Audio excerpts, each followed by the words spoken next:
την άποψη ότι ο ναζισμός και ο φασισμός δεν έχουν εξαλειφθεί, υποστήριξε σε πρόσφατη τοποθέτησή του ο πρωθυπουργός της Σλοβακίας, Ρόμπερτ Φίτσο. Τόνισε ότι οι ιδεολογίες αυτές απλώς καλύφθηκαν μετά τον ψυχρό πόλεμο και σήμερα επανεμφανίζονται μέσα από νέες εντάσεις και αμφισβητήσεις της ιστορίας.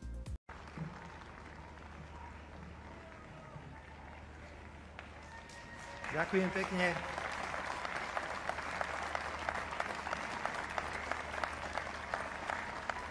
A začnem citátom človeka, ktorého by sme ani nemali spomínať, ale musíme ho spomínať. Tento človek sa volal Adolf Hitler a povedal toto.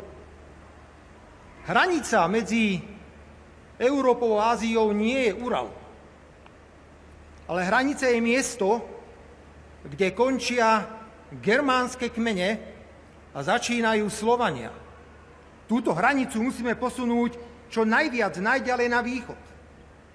Samotná história nám v Nemecku dala právo si všetky tieto menej cenné národy podraďovať, podmaňovať a využívať ich na práce v prospech Nemeckej ríše. Znelo to v celku kultivovane, potom to preniesol do riadnej reči Himmler, ako tu stojím, s plnou zodpovednosťou hovorím, fašizmus, nacizmus nebol ani potlačený, nebol ani potrestaný.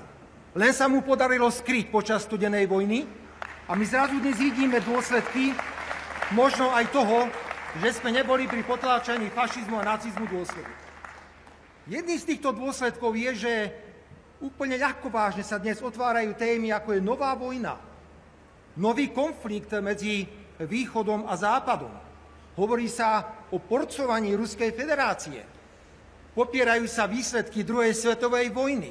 My veľmi dobre vieme, dámy a páni, odkiaľ prišla na Slovensko sloboda a vieme, čo národy bývalého Sovietskeho zväzu zaplatili ako obrovskú cenu za tento oslobovací boj, ktorý išiel naprieč celou Európou. My si jednoducho pravdu vziať nedáme.